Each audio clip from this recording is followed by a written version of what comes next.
você. A TV do Correio da Manhã.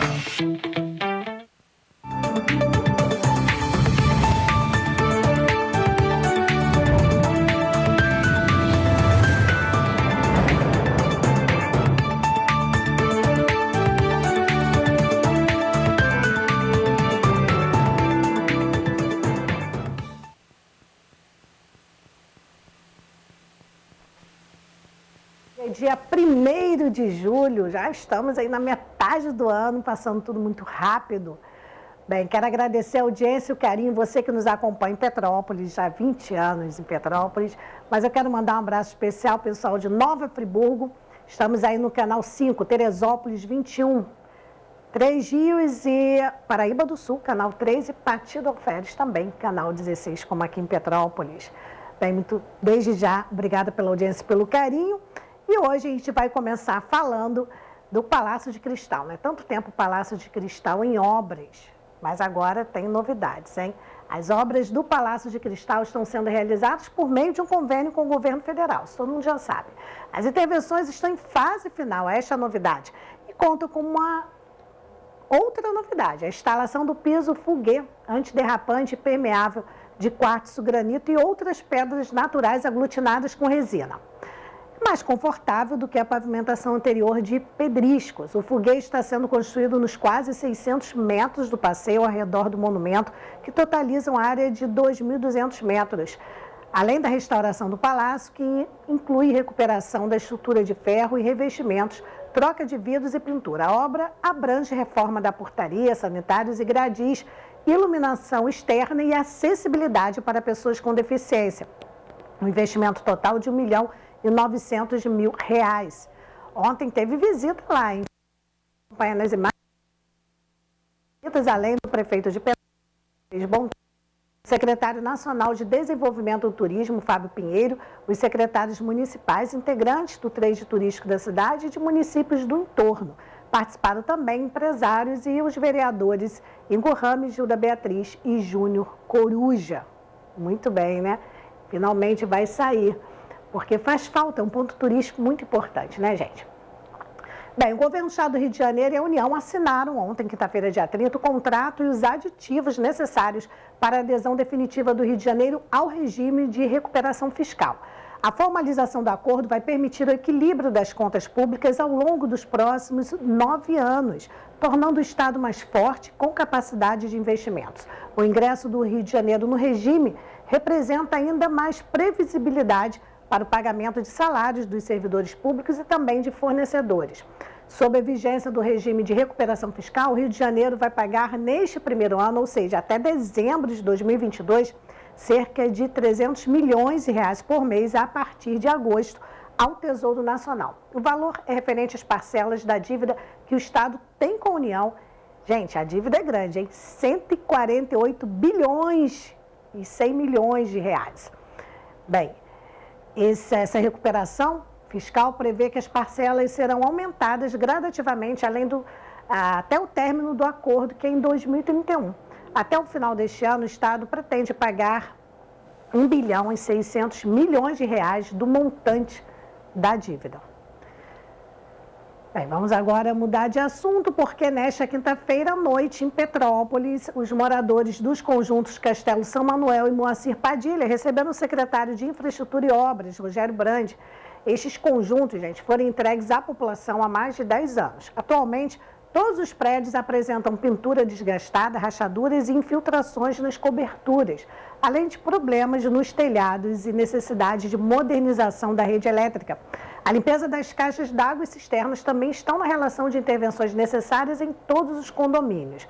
Vamos ouvir um pouquinho o que o secretário de Obras do Estado falou lá no local onde eles estiveram ontem, lá nos conjuntos. Vamos ouvir. Esse programa tem as reformas que vão atingir prédios construídos há mais de 10 anos, que há muitos anos não tem reforma. É um novo Rio de Janeiro com capacidade de novamente investir. E a gente tem levado essas reformas à capital e a várias cidades do estado. Hoje o estado do Rio de Janeiro, além das reformas, está levando obra de infraestrutura a todos os municípios. E a orientação do governador é trabalhar com mais atenção nas obras que vão resgatar a melhoria na qualidade de vida do cidadão fluminense. É isso aí. Agora vamos para o município de Três Rios, isso mesmo. Localizado no Triângulo, o Centro de Saúde da Mulher oferece um conjunto de serviços para amparar e melhorar a qualidade de vida das tririenses. Os atendimentos, ou seja, consultas e exames, saltaram de 4.172 no primeiro quadrimestre do ano passado para 6.630 nos primeiros 4 meses deste ano, número que representa mais de 40% de procedimentos que valorizam a vida das tririenses. Ao lado da unidade do pronto de atendimento, ou seja, da UPA, o espaço conta com estrutura moderna e profissionais qualificados. O Centro Especializado em Saúde da Mulher é considerado um dos marcos da rede municipal de saúde. Saindo de Três Rios, vamos para Teresópolis, isso mesmo, porque é o aniversário da cidade, né? A Casa de Cultura Adolfo Bloch fecha pelo 131º aniversário de Teresópolis. Na programação, Arraiado Cultura de Raiz, Feira do Livro e Mostra de Cinema Teresopolitano, Bateria Mirim do CREASA e Rap Tere Cultura. Isso tem uma programação extensa. A Casa de Cultura Adolfo Bloch, em Araras, preparou uma bela programação para marcar o aniversário de 131 anos de emancipação de Teresópolis, celebrado no dia 6 de julho. Na programação, Arraiado Cultura de Raiz, Feira do Livro Teresopolitano, Mostra de Cinema Teresopolitano, apresentação da Bateria Mirim, como eu disse, que é o Grêmio Recreativo Arte do Samba da Manhã, e Rap Tere Cultura, em parceria com a Fronasa. O Arraiado Cultura de Raiz integra o festival Arraiais Tere, vai contar com esquetes teatrais, quadrilhas juninas, apresentação de balé caipira, shows, músicas, decoração temática e barraquinhas com comidas típicas.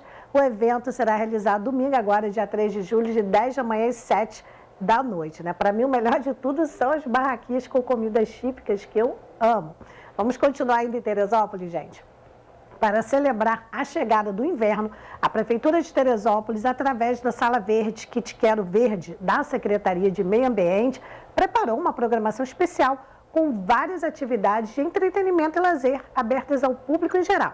O evento será realizado neste domingo, dia 3, de 9 da manhã às 2 da tarde, na sede Santa Rita do Parque Natural Municipal Montanhas de Teresópolis, na estrada de Santa Rita 9000, Fazenda Alpina, no 2º distrito aí.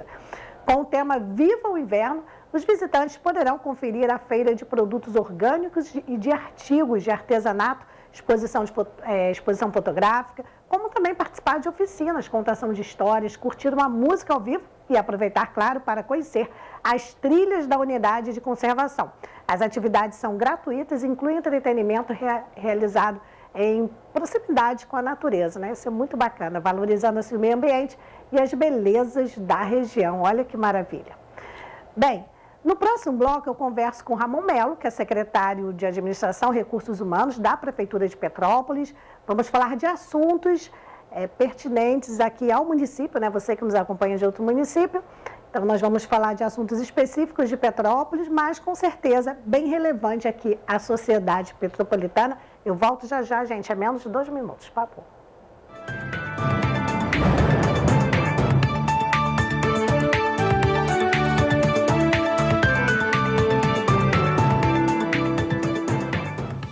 Chegou em Petrópolis a filial da empresa Lageme, uma firma italiana especializada em joias antigas, diamantes e relógios, desde 1950. Com mais de 70 anos de tradição na Itália, está há mais de 25 anos na cidade do Rio de Janeiro. Lageme já realizou 2 eventos de avaliação na Casa da Princesa Isabel, com grande sucesso. Para sua comodidade, toda segunda-feira, Luca Rossi estará avaliando também em Petrópolis, na região serrana do Rio de Janeiro. A feirinha de Itaipava tem o que você procura. São mais de 300 estandes com variedades, produtos com qualidade, atendimento de primeira e estacionamento grátis. Faça suas compras com facilidade e comodidade. Restaurante, cafeteria, lanchonete e sorveteria. Feirinha de Itaipava, aberta sexta-feira das 10 às 18 horas. Sábado, domingo e feriados, das 10 às 19 horas. Esperamos por você. Rodovia BR-040, quilômetro 63, Itaipava.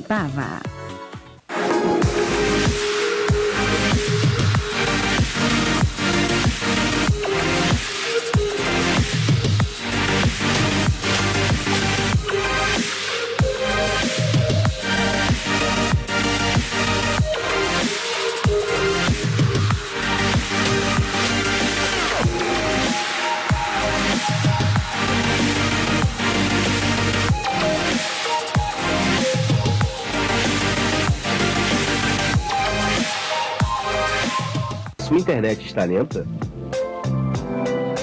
Está com dificuldades em assistir seus vídeos preferidos? Venha para Speed Fiber. Temos os melhores planos de internet e os melhores canais de TV. Entre em contato. Speed Fiber.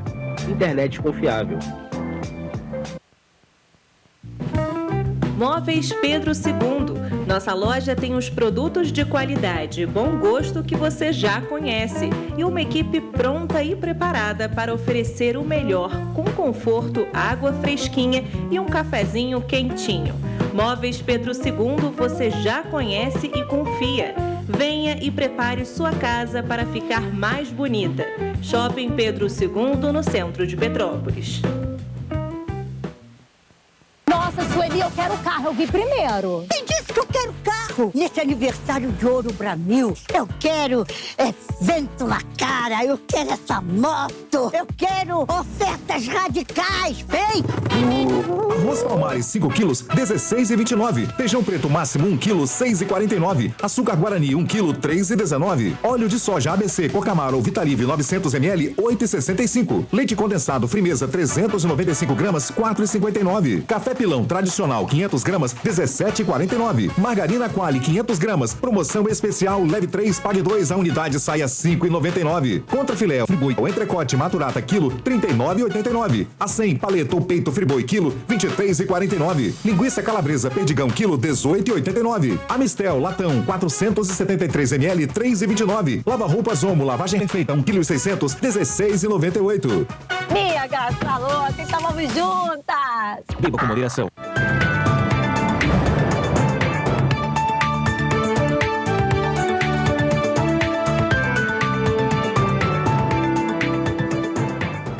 Continuamos com o programa ao vivo nesta sexta-feira, 1º de julho. Eu tenho o prazer de receber Ramon Melo, que é secretário de Administração e Recursos Humanos de Petrópolis. E desde já agradeço, eu sei que o tempo está corrido, muitos eventos, muito trabalho.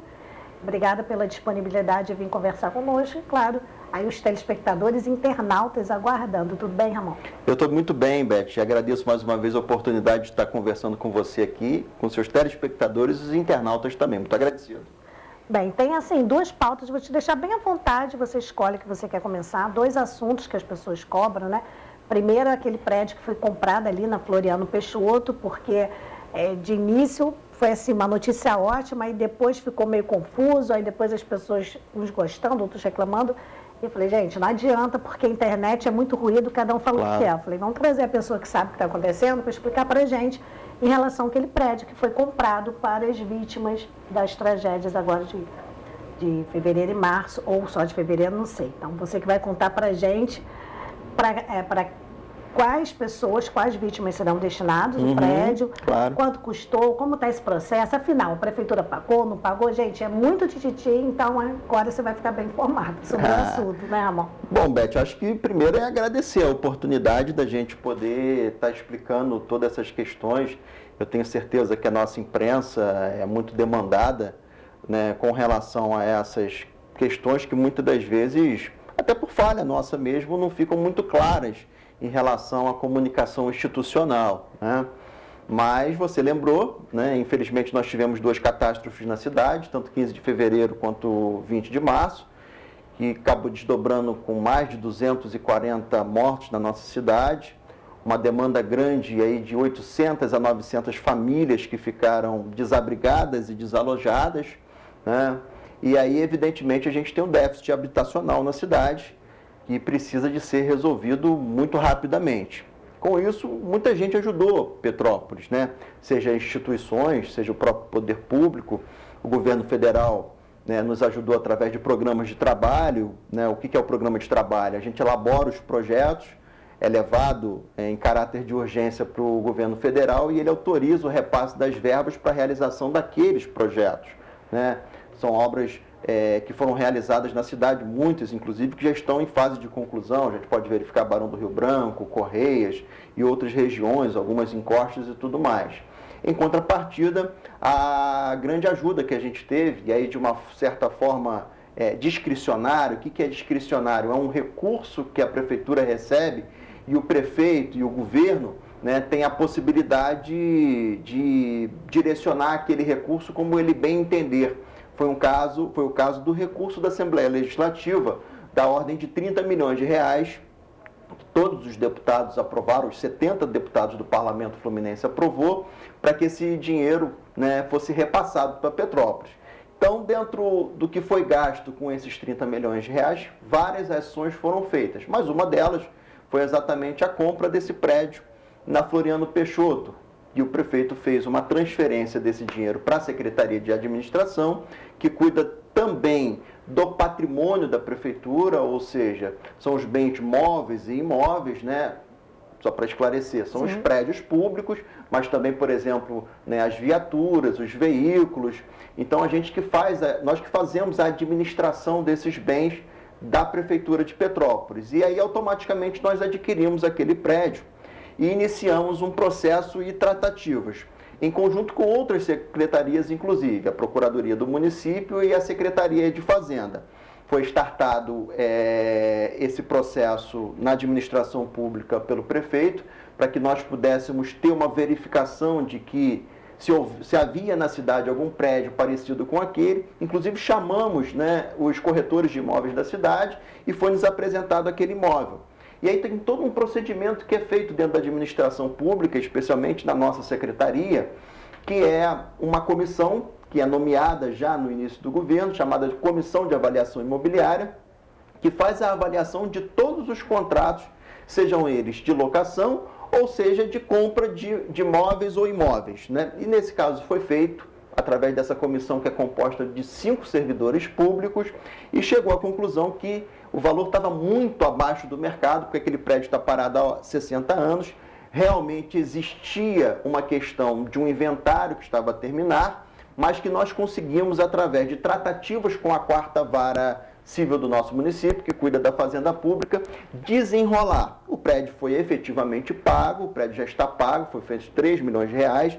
Nós recebemos, e aí eu que recebi enquanto secretário de administração, as chaves daquele prédio, e a prefeitura tomou posse, para que ali pudesse fazer algumas intervenções, que inclusive foram verificadas depois de visitas, não só nossa, mas da Câmara de Vereadores, que teceu grandes elogios, e o próprio Ministério Público Estadual. Porque o prédio, por mais que ele seja praticamente novo, mas é um prédio de 60 anos que não foi utilizado bem no centro da nossa cidade. E aí nós temos 3 ou 4 unidades que precisam de intervenções, né, no sentido de goteiras, alguma coisa nesse sentido. E aí a prefeitura, que está passando esse prédio para a Secretaria de Assistência Social, porque lá não existe só apenas os apartamentos e as kitnets, existe também 4 lojas na beira de rua, evidentemente, na nossa Marechal Floriano Peixoto, para que ali possa ser, além dessas unidades que são de habitação, seja também ali um grande equipamento público, que ainda está em discussão dentro do governo municipal, mas que será, sem sombra de dúvida alguma, um grande equipamento ou da assistência social ou da saúde, da Secretaria de Saúde. Como é que vai se dar a ocupação desse prédio? A gente não tem a definição exata. Por quê? Porque essa ampla discussão que o governo quer fazer com toda a sociedade. Mas nós temos um modelo, e é um modelo muito importante, que já é executado em grandes países, em países de primeiro mundo, porque infelizmente o nosso histórico de tragédias não é só um histórico, nós temos infelizmente muitas áreas de risco na nossa cidade, mas que inicialmente a gente possa nesse instante fazer lá, né, o abrigo de algumas pessoas que estejam de extrema necessidade e que foram atingidas nessa tragédia, mas de forma temporal. Mas que efetivamente aquele equipamento público ele possa ser utilizado como resguardo em caso de algum acontecimento como nós tivemos, seja em 15 de fevereiro ou 20 de março. Ou seja, ele seria um abrigo preparado, todo estruturado, né? Porque nós já inclusive fizemos isso lá, colocamos os eletrodomésticos e tudo mais, para poder não ter a dificuldade que nós temos sempre que, infelizmente, ocorre uma tragédia, de ter que ocupar outros equipamentos públicos, como as escolas ou outros prédios, associações de moradores e tudo mais. Isso no caso as lojas? Não, isso no caso os apartamentos. Mas não vão ser doados para as famílias que perderam as casas? Olha só, não há ainda uma definição sobre essa questão. São quantas unidades lá, São Ramon? 36 unidades. São 36 unidades que nós temos lá, entre kitnets e apartamentos de 1 quarto. Por quê? Porque a gente precisa de fazer isso com muita transparência, Beth. Então não adianta a gente ter uma definição, inclusive sem a obra que precisa ser realizada, que é uma pequena intervenção, mas tem que ser feita a intervenção. Nós temos, por exemplo, uma questão lá de gás, que precisa de ser verificada do ponto de vista da segurança, porque como é uma obra antiga, ainda se prevê o botijão de gás dentro das unidades. Então, como que a gente pode fazer, através de corredores verticais que tem lá, de repente fazer uma instalação da rede, da rua, do gás encanado, né? Então, a gente precisa de ter bastante cuidado, a gente sabe da necessidade da nossa população, mas a gente precisa também de ter muita clareza no sentido de abrir essa grande discussão. O que está mais nítido no sentido foi a oportunidade que nós tivemos de adquirir esse prédio. Porque quer queira ou não, se nós formos fazer uma conta rápida, cada unidade saiu na faixa de R$106 mil. Nós que moramos na nossa cidade, sabemos qual é o valor do imóvel. Com esse valor não compra. Então foi uma oportunidade que nós tivemos, foi um investimento de um dinheiro que não é público, o dinheiro é do cidadão, todos nós sabemos disso, mas que nós não poderíamos perder. Agora, efetivamente, o resultado final, do ponto de vista da ocupação, eu acho que está certo, prefeito.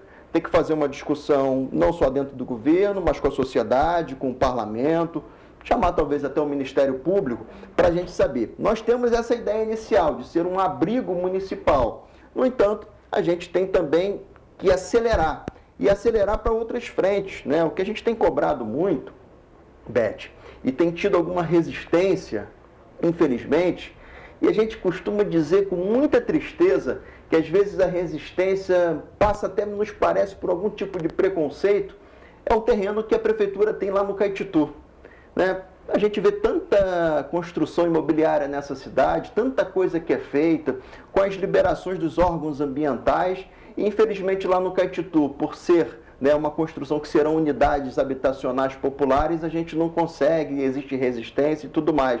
Mas resistência por parte de quem? Então, existe uma resistência local, né, de algumas pessoas que moradores entendem... ou de... Então, não, acho que tem ramos da sociedade civil, né, que não querem que lá seja, porque entende que lá é uma área de proteção. Eu até respeito, até porque eu sou morador, fui nascido e criado naquela região, né? Mas a gente entende que se não é possível construir 600 unidades, Beth, que construa 300, que construa 200. Qual o déficit hoje? Olha, a gente precisa de estar atualizando, porque nós tivemos no dia 20 de março, né?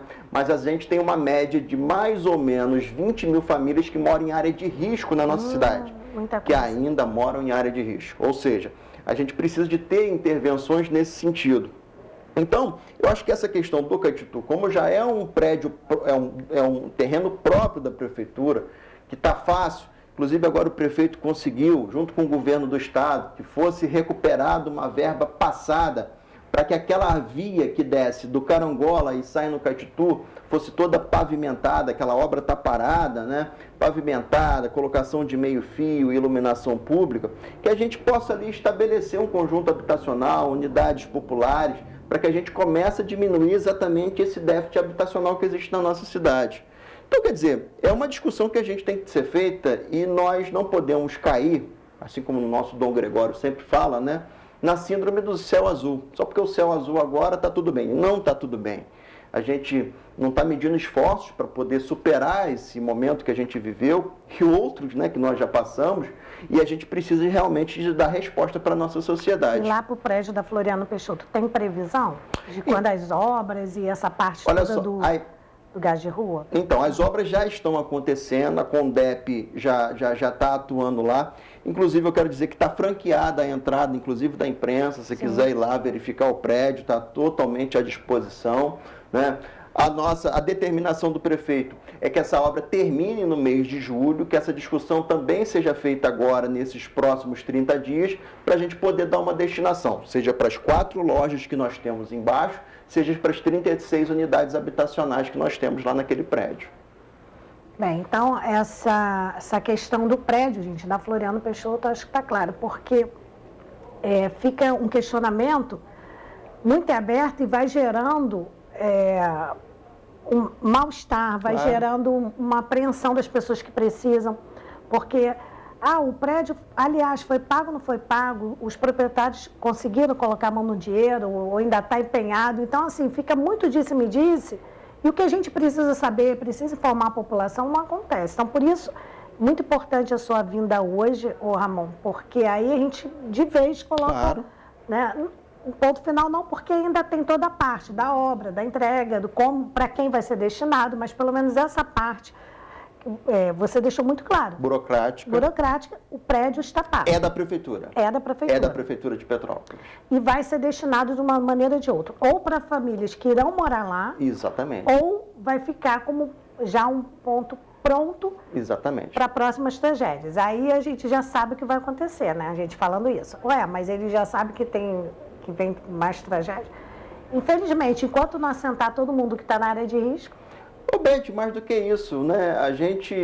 Você sabe muito bem, conhece um pouco da nossa história. Em 2011, nós tivemos uma tragédia em Petrópolis. Eu tive a oportunidade de participar com o deputado Luiz Paulo da CPI da região serrana, que não foi para buscar responsabilidade de gestores, não, foi para entender aquele fenômeno natural que aconteceu lá no Vale do Cuiabá e que atingiu mais fortemente Teresópolis e Nova Friburgo.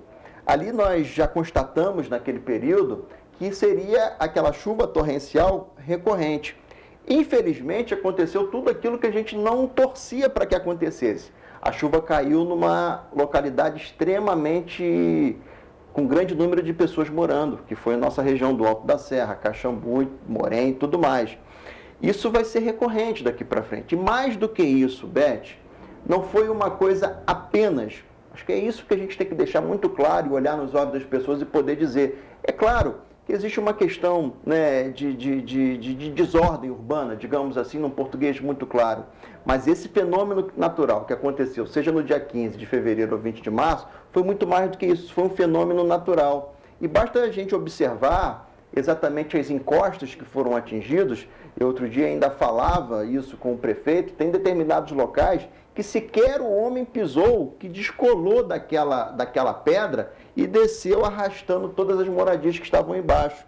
O nosso secretário de governo foi questionado outro dia por um órgão de imprensa, né, e ele respondeu com uma outra questão. Ele perguntou à pessoa: você mora em área de risco? A pessoa: não, eu não moro em área de risco, jornalista. Aí é que está a questão.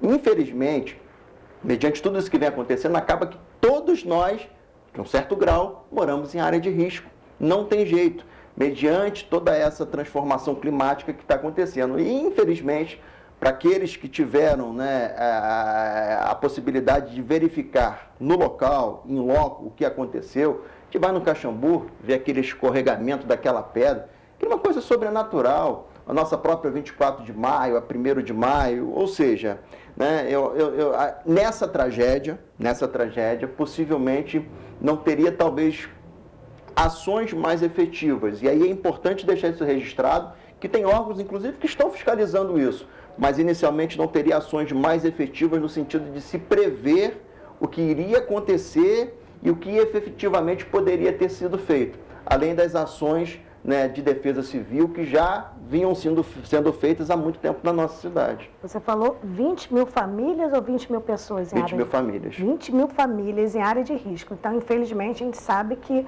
é uma demanda muito grande. É uma demanda grande.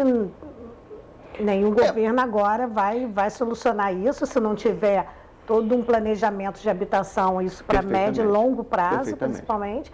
Então, é viável, possível que esse prédio venha a ser usado para abrigar pessoas, porque sempre teve questionamento, inclusive, das aulas, né? Algumas pessoas... Nossa, foi uma realidade, porque nós ocupávamos as escolas. Justamente. Né? Algumas famílias e ali quis o prefeito ainda, no sábado de carnaval, após as chuvas do dia 15 de fevereiro, montar uma grande força-tarefa.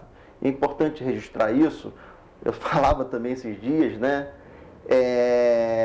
Porque nós iniciamos no sábado de carnaval uma grande operação para poder desocupar os abrigos, porque infelizmente é um local muito indigno para as pessoas, né, Beth?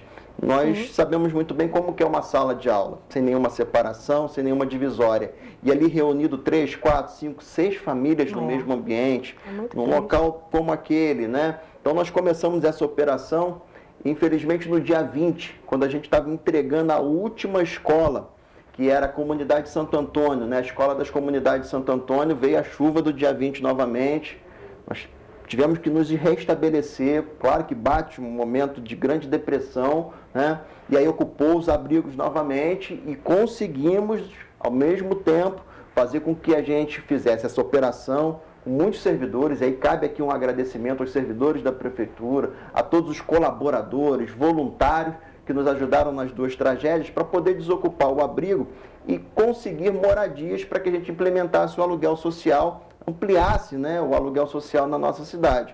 Não foi fácil, não foi fácil. Infelizmente, a gente ainda tem os desalojados. O que são os desalojados? São as pessoas que não foram para os abrigos. Então, está na casa de um parente, de um amigo, que agora tem uma grande dificuldade também, vamos dizer a verdade, de encontrar casas para alugar.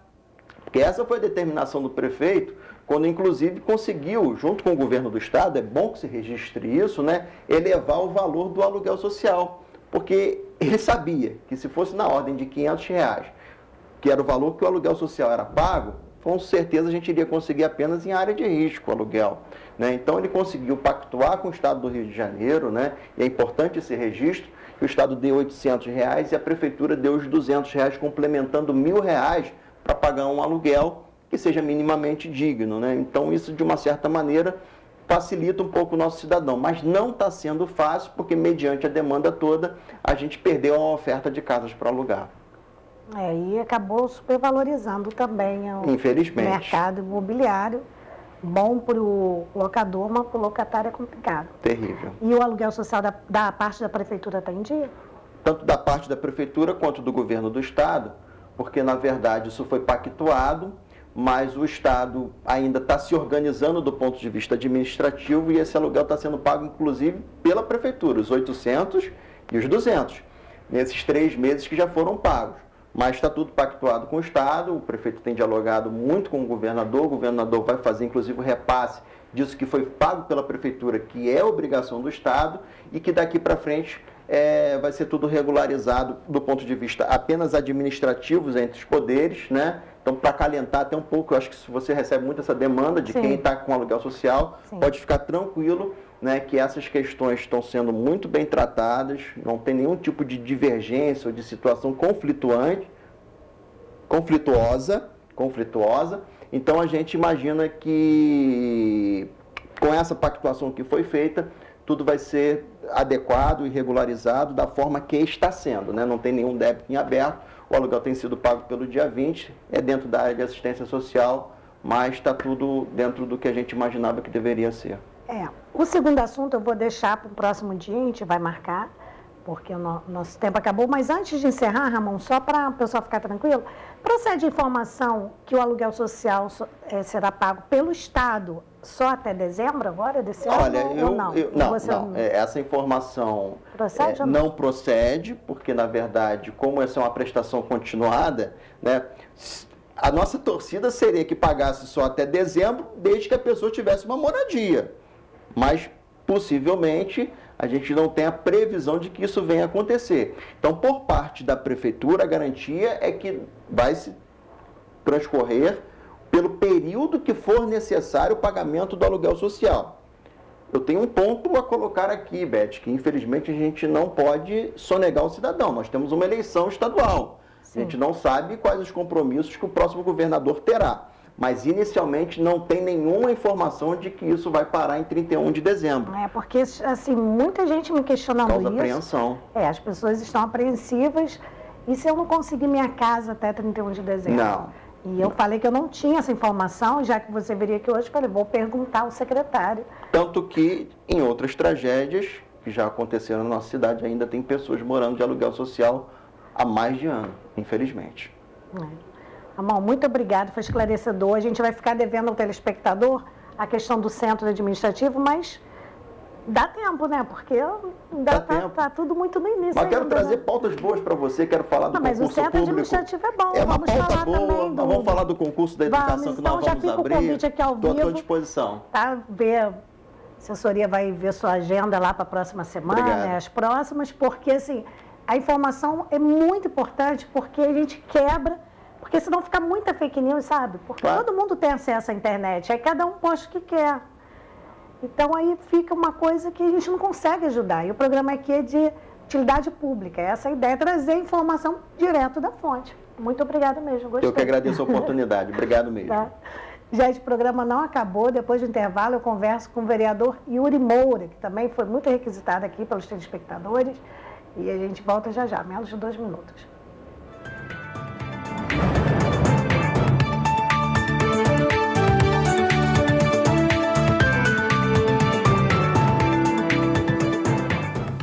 Chegou em Petrópolis a filial da empresa Lageme, uma firma italiana especializada em joias antigas, diamantes e relógios, desde 1950. Com mais de 70 anos de tradição na Itália, está há mais de 25 anos na cidade do Rio de Janeiro. Lageme já realizou 2 eventos de avaliação na Casa da Princesa Isabel, com grande sucesso. Para sua comodidade, toda segunda-feira, Luca Rossi estará avaliando também em Petrópolis, na região serrana do Rio de Janeiro. A feirinha de Itaipava tem o que você procura. São mais de 300 estandes com variedades, produtos com qualidade, atendimento de primeira e estacionamento grátis. Faça suas compras com facilidade e comodidade.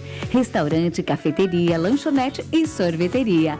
Feirinha de Itaipava, aberta sexta-feira das 10 às 18 horas. Sábado, domingo e feriados, das 10 às 19 horas. Esperamos por você. Rodovia BR-040, quilômetro 63, Itaipava.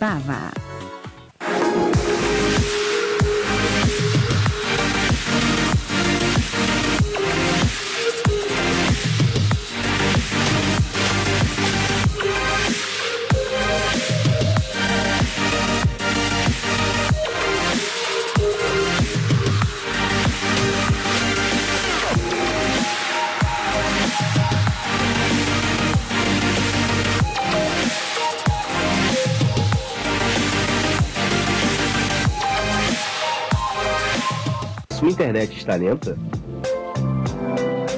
Está com dificuldades em assistir seus vídeos preferidos? Venha para Speed Fiber. Temos os melhores planos de internet e os melhores canais de TV. Entre em contato.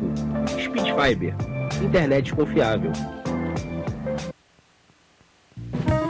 Móveis Pedro II. Nossa loja tem os produtos de qualidade e bom gosto que você já conhece e uma equipe pronta e preparada para oferecer o melhor, com conforto, água fresquinha e um cafezinho quentinho. Móveis Pedro II você já conhece e confia. Venha e prepare sua casa para ficar mais bonita. Shopping Pedro II, no centro de Petrópolis. Nossa, Sueli, eu quero o carro, eu vi primeiro. Quem disse que eu quero carro? Nesse aniversário de Ouro Brasil, eu quero vento na cara, eu quero essa moto, eu quero ofertas radicais, vem! Arroz Palmares 5 quilos, 16,29. Feijão preto máximo 1 quilo, 6,49. Açúcar Guarani 1 quilo, 3,19. Óleo de soja ABC, Cocamar ou Vitalive 900 ml, 8,65. Leite condensado Frimeza 395 gramas, 4,59. Café Pilão tradicional 500 gramas, 17,49. Margarina Quali 500 gramas, promoção especial, leve 3, pague 2, a unidade sai a 5,99. Contra filé friboi ou entrecote maturata quilo, 39,89. Acém paleta ou peito friboi quilo, 23,49. Linguiça calabresa perdigão quilo, 18,89. Amistel latão 473 ml, 3,29. Lava roupas Omo lavagem feita 1 kg 600, 16,98. Minha gata louca, estávamos juntas. Beba com moderação.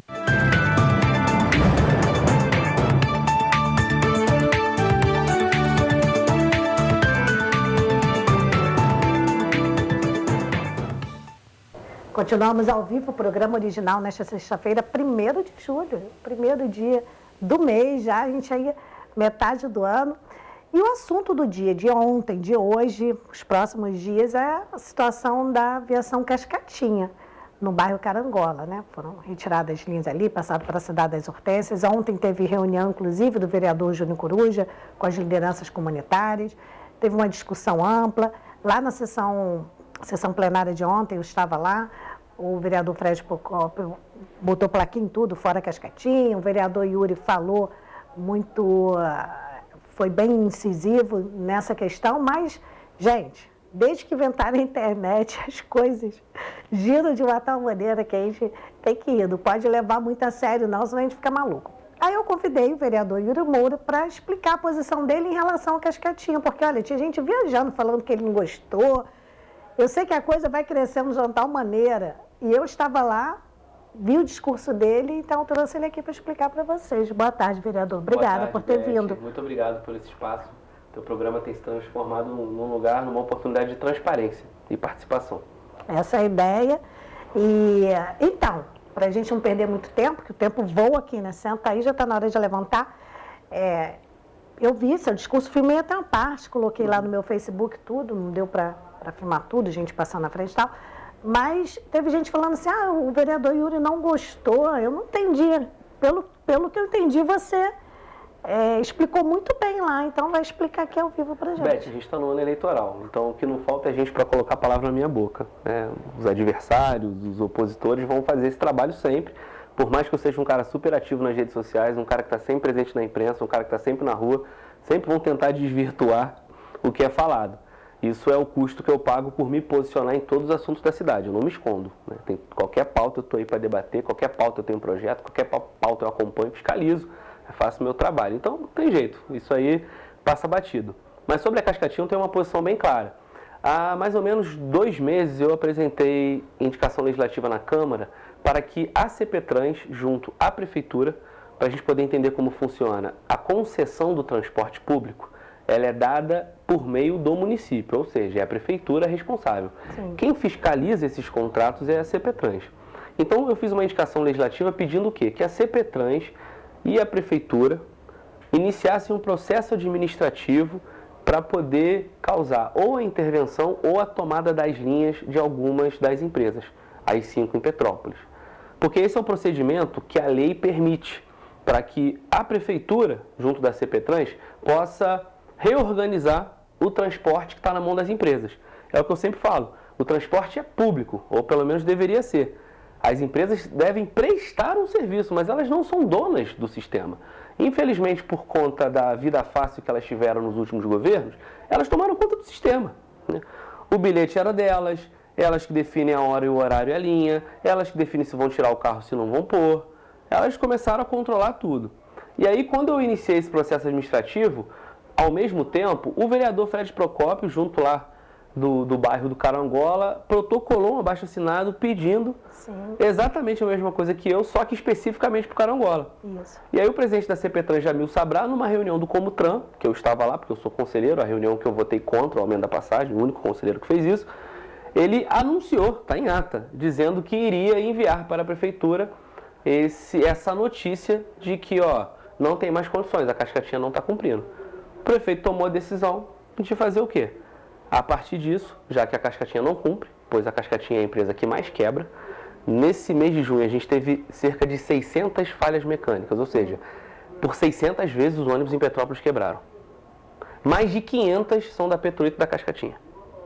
Se você for pegar a cidade das Hortênsias, eu acho que dá 7, a cidade real dá 5 e a Turpe dá 20. O resto todo é Petrolito e Cascatinha.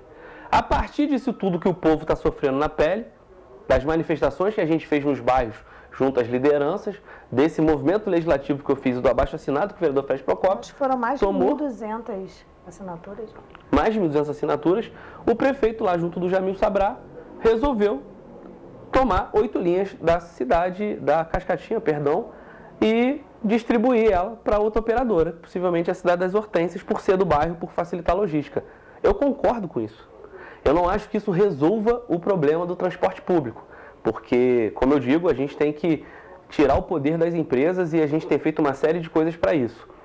Porém, isso ajuda a gente dar um recado claro para essas empresas de ônibus que elas não são donas do sistema. Inclusive, ajuda, no caso da Cascatinha e dos outros bairros que ela atende, a completar 100% da frota. Porque se a Cascatinha vai perder 8 linhas ali no Carangola, ela pode pegar esses carros, ela pode pegar esses rodoviários e colocar para encorpar a Estrada da Saudade, o serviço lá no Jardim Salvador, e em todas as outras áreas que a Cascatinha deveria estar operando com 100% e não opera. Porque quando chegou lá na audiência pública do Dr. Jorge Martins, que eu fui, inclusive, tenho citação na decisão dele por retorno 100% da frota, o dono da Cascatinha estava lá, que ele é dono da Cascatinha da Petroita, e falou que não tinha condições de motoristas, cobradores, que eles estão tentando tirar, né? Outra luta, e de carros. Agora que ele vai perder as 8 linhas no Carangola, ele pode muito bem pegar os carros, os motoristas, cobradores e completar 100% no restante da linha que ele tem. Então, é uma grande solução para o momento que a gente vive. E a partir disso conseguir reoxigenar o sistema. Mas aqui nos grupos, principalmente do bairro, você bem específica do bairro do Carangola, Vale do Carangola, Vicência, esse pessoal todo, né? Porque ali é bem grande, o Carangola. Eles querem saber a situação dos rodoviários. Eles serão prejudicados ou eles serão remanejados? Essa é a preocupação que eu estou vendo aqui desde ontem. Essa é a minha maior preocupação, porque ninguém nessa cidade lutou tanto ao lado dos rodoviários quanto eu, antes de ter mandato. Todo mundo viu que, inclusive, nessa última greve, ao lado do sindicato lá, eu estava, ajudei na negociação e a gente conseguiu uma grande negociação em favor dos rodoviários. Então essa é a minha primeira preocupação sempre, porque eu sou amigo do rodoviário, mexeu com ele, mexeu comigo, todo mundo sabe disso. Só que, acabei de falar sobre isso, não tem motivo para a empresa demitir ninguém, porque ela precisa retomar com frota, linhas, horários e itinerários em outros pontos da cidade. Se a empresa fizer isso, é mais uma covardia da Cascatinha que a gente vai ter que combater. Eu não tenho dúvida que o sindicato vai estar lá e a gente vai pressionar, inclusive, para que esses rodoviários sejam admitidos em outra empresa. Mas assim, eu estou tratando de uma possibilidade que não é nem para acontecer, porque eles precisam ser mantidos na Cascatinha para operarem no 100% do retorno da frota. Então isso parece mais para mim que é discurso da empresa de ônibus, que às vezes joga até para a própria comunidade, e a comunidade às vezes compra. Porque se eles estão operando, hoje a Cascatinha oscila aí de 70% a 80% do que ela deveria rodar com frota, né? A gente tem os dados analíticos lá da CPTrans, eu fiscalizo, cumpro o meu trabalho. Se eles pegarem esses rodoviários, esses carros e botarem nas outras linhas, não tem por que demitir ninguém. Então, tá claro, ontem, inclusive, todo mundo sabe que a sessão da Câmara, ela é transmitida pela TV Câmara, as pessoas podem acompanhar ao vivo, não tem edição nada, é transmissão ao vivo. Eu coloquei só um trechinho que eu consegui pegar, coloquei lá no meu Facebook. Então, para ficar claro, gente, que é o que eu sempre falo aqui, né? Eu não quero saber se é partido A, B, direita, esquerda, para o lado, para o meio, não me interessa. Interessa o que está acontecendo. Porque senão a gente fica perdido. O que é verdade, o que é inverdade, né? Para não estar chamando ninguém de mentiroso. Porque foi muito claro, eu estava lá. Você viu, né? Eu vi. E depois comecei a ver nas redes sociais e grupos, olha, o vereador não gostou, mas não gostou por quê? Da onde saem essas coisas, né? Assim. Eu vou te dar um exemplo que é uma coisa que eu estou um tempo para falar. Aqui eu acho que é o lugar para eu falar isso, que eu consigo abrir meu coração para você. Quando eu entrei na Câmara Municipal enquanto primeiro secretário, você não conseguia acompanhar a tramitação de nenhum projeto na casa. Você entrava no site da Câmara, você não sabia o que estava em tal comissão, o que o vereador protocolou. Você só acompanhava a notícia de algo que já foi votado. Sim. E aí, naquele momento, eu fiz uma proposta ao presidente da casa, que era o Fred Procópio, presidente interino, porque o Ingo Ramos era prefeito interino, e falei, vamos trazer para cá o sistema que é utilizado no Congresso Nacional? Pô, Yuri, vamos fazer. Eu, como primeiro secretário, sentei com os servidores, conversei. Hoje você entra no site da Câmara, você consegue acompanhar tudo que tramita na casa. Tudo. Isso foi uma contribuição que eu dei para a Câmara, uma obrigação de quem defende mais transparência. Então, para qualquer liderança comunitária, para qualquer liderança sindical, para qualquer pessoa que é da política, não conhecer o que está falando é um absurdo. Às vezes o cidadão que não está tão envolvido, como alguém que está na luta social, realmente é difícil, né? Porque ele está ali, no dia a dia, ele não faz parte de associação nenhuma, ele não está na política, às vezes ele fica um pouco no escuro. Mas quem milita nessa área, quem se apresenta como liderança, tem que pesquisar antes de falar. E aí eu protocolei um projeto dizendo que nós não deveríamos ter a obrigatoriedade do cartão da CETRANSPetro, que é outro absurdo, né? A CETRANSPetro, ela cobra dos alunos da rede municipal para ter gratuidade. É isso que eu queria falar com você. Não, eu me antecipo, porque eu tô sempre ligado. É isso que eu queria falar com você. Eu protocolei isso. Falei, gente, é um absurdo, porque eu sou presidente da Comissão de Educação, eu sou professor, sou do chão de sala de aula. Eu estou escutando de um monte de pai e de mãe que assim, pô, é um absurdo. O cartão está invalidado, eu vou ter que pagar uma taxa, se não me engano, de 30 e poucos reais, e eu tenho que ter esse cartão, e a gente não está conseguindo fazer o cartão, porque a CETRANSPetro é uma bagunça, ou seja, as empresas de ônibus cuidando disso, é um direito de gratuidade que a gente não está conseguindo, porque as crianças têm que ir para a escola, papapá. Eu falei, simples, vamos fazer como outras cidades fazem. Se não tiver o cartão, se ele tiver com o uniforme, ele vai Mas poder isso entrar. até resolveu o problema do cartão, não é para sempre. O que eu defendo? Que declaração e uniforme sejam o suficiente caso não tenha um cartão, porque não é justo a Cetraspetro cobrar o cartão de famílias que estão na rede pública de ensino. Nós não temos que dar mais dinheiro para a Cetraspetro. Só que aí falaram o seguinte: isso é um absurdo, as crianças vão poder andar o dia todo. Esse é o argumento. Olha só, uma coisa é o trajeto da gratuidade, que é outra parte da lei, que fala casa, escola, escola, casa. Você liberar o acesso ao ônibus, seja pelo cartão, pela declaração, pelo uniforme, não muda o que está na lei de dizer que o trajeto é casa, escola, escola, casa. Ou seja, o acesso ao ônibus, pelo cartão, pela declaração ou pela a camisa do uniforme, não garante mais viagens ao aluno. Até porque, exemplo, Escola Municipal Padre Feijó. Essa escola, exemplo, está no Quitandinho. Então ele não pode pegar um ônibus e ir lá para Itaipava. Porque a escola está para lá. É isso, ele tem o trajeto casa, escola, escola, casa. É claro que se a gente tiver o cartão, o bilhete eletrônico, facilita. Porém, num quadro de pandemia, de calamidade pública, de tragédia, onde 40 mil famílias petropolitanas não têm o que comer, ou não sabem o que vão comer no dia seguinte, alguém acha que é correto cobrar R$30 para essas famílias? Aí vem a evasão escolar, o abandono escolar, que é outra coisa que a gente está acompanhando na busca ativa, junto à Secretaria de Educação, ou seja, crianças estão saindo da escola, essas pessoas não entendem. Mas é óbvio, como a família não tem R$30 para pagar o cartão, gente. Aí chega no carro, às vezes o rodoviário, mal orientado pela empresa, não deixa a criança entrar. O que a gente fez? Pô, vamos botar um projeto. Tá com uniforme, pô, o rodoviário conhece as crianças, gente. O pai e a mãe acompanham. Quem tem que cuidar da criança é o pai e a mãe. Eu sou pai, pô.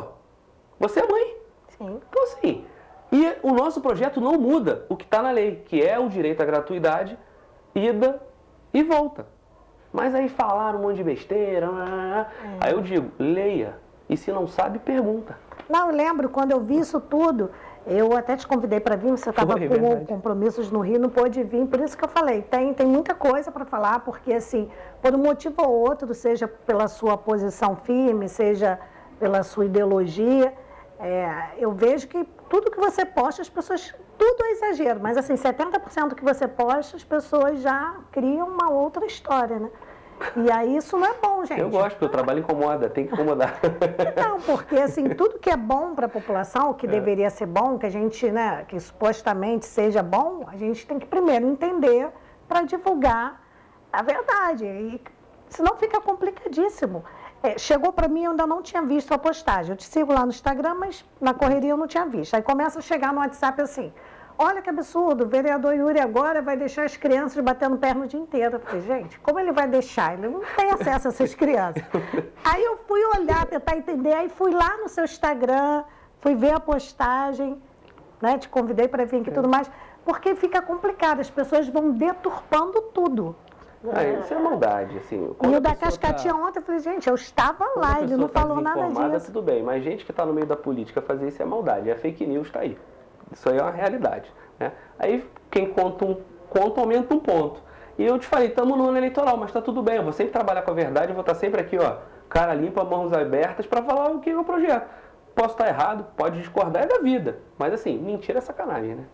Esse trabalho que você vem desenvolvendo como vereador, no teu mandato popular, muita gente questiona. Qual é a diferença de um mandato popular para um mandato meu, por exemplo? Porque você é o único vereador que eu vejo falar, meu mandato é popular. Isso tem diferença para um outro mandato? Tem, a gente faz questão primeiro de mostrar que o mandato não sou só eu. Né? Muita gente já viu nos bairros aí, isso também incomodou muita gente, o coletinho do mandato popular. Né? A minha equipe que faz o trabalho mais de abordagem nas comunidades vai sempre com um coletinho, porque tem o telefone, tem o WhatsApp. A gente tem o WhatsApp do mandato que faz dezenas de atendimentos por dia, além do meu próprio WhatsApp, porque eu me enrolo, é muita gente para falar. Foi o que eu te falei, nós conseguimos mudar. E esse coletinho, desculpa, isso eu não vou esquecer, esse coletinho desde que você assumiu o que você fez, né? Não, fiz um pouco depois.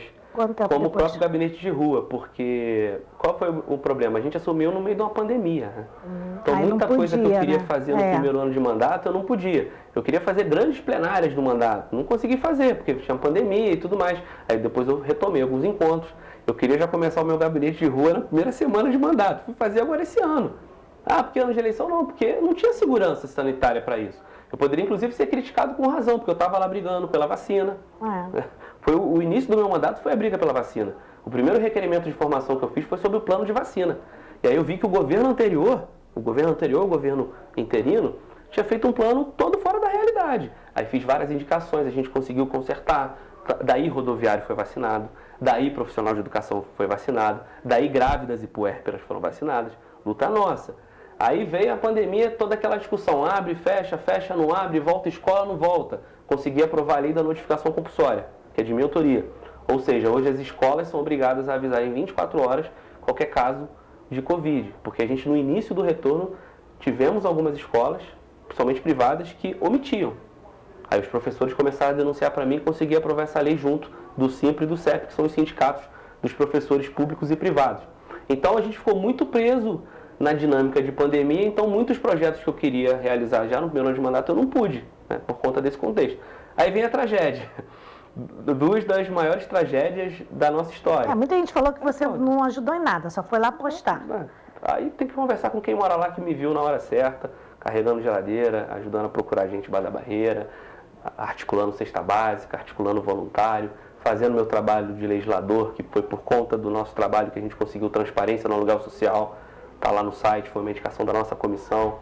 A gente conseguiu a unificação do pagamento, que deve começar esse mês. Enfim, o governo do estado e a prefeitura perceberam que tem que ser um pagamento unitário ao beneficiário. A gente acompanha dezenas de famílias. A gente vai apresentar agora, na semana que vem, em audiência pública, o maior programa de aluguel social e acesso à moradia da história de Petrópolis. Antes da tragédia, nós aumentamos o aluguel social. Você vai lembrar disso, que eu vim aqui falar. Antes de se pensar em tragédia de Petrópolis... Passou para 550, né? Aumentou 10%, R$50 virou o maior valor no estado do Rio de Janeiro. E ainda com o mecanismo de todo ano aumentar. Então, assim, tem muito trabalho. Assim. A pessoa pode criticar, pode não ver. Eu não consigo resolver tudo, óbvio. Acho que ninguém, nem o prefeito, nem o governador, nem o presidente, seja lá de qual for o partido. Mas, assim, trabalhamos muito. E onde eu vou, sou bem recebido, as pessoas sabem. Bem, nós temos aí menos de 3 minutos, então só para fechar, terminamos ontem aí o mês do orgulho LGBT e você também fala muito sobre essa questão. Qual o posicionamento, o que você fez por esse pessoal, se é que dá para fazer alguma coisa a nível municipal, só para a gente fechar aí, certo? Sim, a gente conseguiu no ano passado ainda uma grande vitória. Nós construímos ali na Secretaria de Assistência o núcleo dos direitos LGBTQIA+. Depois o governo do estado foi e transformou no Centro de Cidadania LGBT Região Serrana, que hoje é coordenado pelo Marcelo Prata, que é um querido, é um grande militante da pasta. Mas antes do estado reconhecer, fomos nós que conseguimos criar a sala de atendimento com esse nome de núcleo. Então isso foi o primeiro passo. Foi fruto de uma audiência pública que a gente fez no ano passado para discutir política LGBTQIA+. Aí essa audiência pública também criou outras propostas. Uma delas foi a Semana da Diversidade, que já é lei. A gente conseguiu aprovar na Câmara uma Semana da Diversidade. Numa cidade como a nossa, que tem aí uma parcela da população preconceituosa, nós conseguimos aprovar isso e tenho certeza que a partir do ano que vem, né, porque ela é em maio, a gente vai conseguir ter uma semana aí de atividades culturais, educativas e contra o preconceito. Já aprovei em primeira discussão na Câmara, falta aprovar em segunda para se transformar em lei. Um projeto que multa estabelecimentos que cometam atos de discriminação.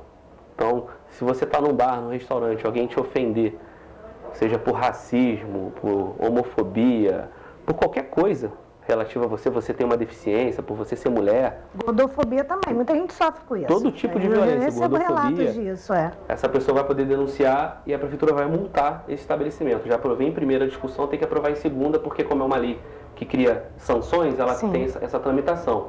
Já tramita também na casa, eu vou tentar aprovar esse ano ainda, o projeto de lei Paula Jéssica, que veio do coletivo Paula Jéssica, que é muito parceiro nosso, que garante o uso do nome social no serviço público, porque a gente recebeu muita denúncia de gente que vai em posto de saúde, vai em algum órgão público e às vezes algum servidor mal preparado ou preconceituoso não permite o uso do nome social. Então a gente vai regulamentar isso na cidade também. E fizemos uma indicação pela criação da coordenadoria LGBT. Logo na reforma administrativa eu vou brigar bastante para que isso saia do papel. Ou seja, para além de você ter lá hoje o Centro de Cidadania, que veio do nosso núcleo que criamos, você tem um órgão específico. Como tem a coordenadoria da juventude, como tem a coordenadoria da mulher, você tem a coordenadoria dos direitos LGBTs. Então assim, estamos trabalhando. Yuri, obrigada, nosso tempo já acabou. Obrigada, um ótimo fim de semana para você. E você que me acompanhou aí a semana inteira, muito obrigada pela audiência, pelo carinho. Um ótimo fim de semana. A gente se encontra na próxima segunda-feira, se Deus quiser. Ele há de querer. Até lá.